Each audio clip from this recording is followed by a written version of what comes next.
500 रुपये की धनराशि देकर के सम्मानित कर रहे हैं। एक जोरदार ताली बजा करके सभी स्वागत कीजिए। आज हमने शास्त्री जी का आदेश हुआ है कि छोटा सा भजन महर्षि सरस्वती जी के विषय में रखें, क्योंकि ये सच बात है कि पहले कहा जाता था कि स्त्री शूद्रो नाध्यता, हमें वेद पढ़ने का अधिकार नहीं था। और माता बहनों सज्जनों, वेद तो मैंने कुछ ज्यादा कह दिए। यदि कोई महिला गलती से गायत्री मंत्र सुन भी लेती थी ना, तो शीशा नामक एक घातक पदार्थ उसके कानों में पिघला करके डाल दिया जाता था, जिससे आजीवन वह महिला कभी सुन नहीं पाती थी। इसलिए आओ किसी के एहसान हम सभी के ऊपर इतने हैं कि मैं कहा करती हूँ कि 7 जन्म तो क्या यदि 70, 700 या 7000 भी जन्म ले लेना तो ईश्वर के एहसान शब्दों में बयान नहीं हो पाएंगे। इसलिए बड़ी सुंदर बात कही क्या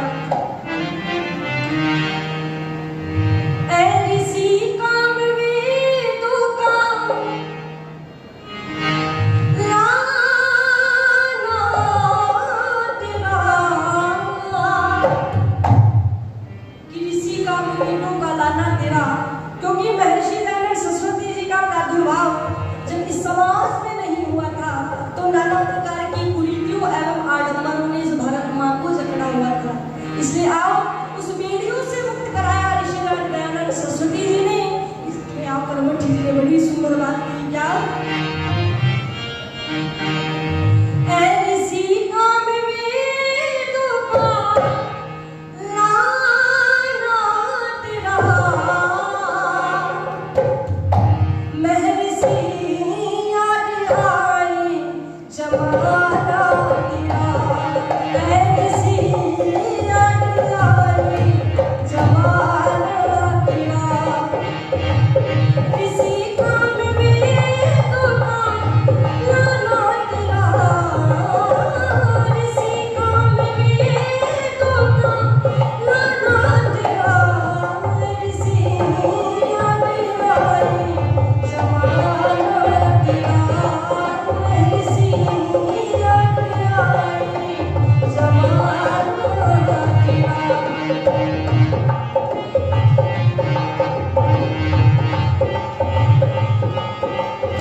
महर्षि दयानंद सरस्वती जी के बताए हुए रास्ते पर चले। आदरणीय माता जी ये भी 100 रुपए की धनराशि देकर के सम्मानित कर रहे हैं। इनका भी हृदय की गहराई से बहुत बहुत धन्यवाद। आप सभी ने शांचित मनोभाव से, तचित मनोभाव से श्रवण किया। आप सभी का बहुत बहुत धन्यवाद। इति ओम सम आगामी का बहुत बहुत साधुवाद। जोरदार करता ध्वनि से एक बार पुनः सम्मान सुकीर्ति अवैधी का। बहुत ही मधुर कंठ से सुंदर भजन हम सब ने सुने। आओ आप सब इस सभा में बड़ी श्रद्धा के साथ उपस्थित हो रहे हैं।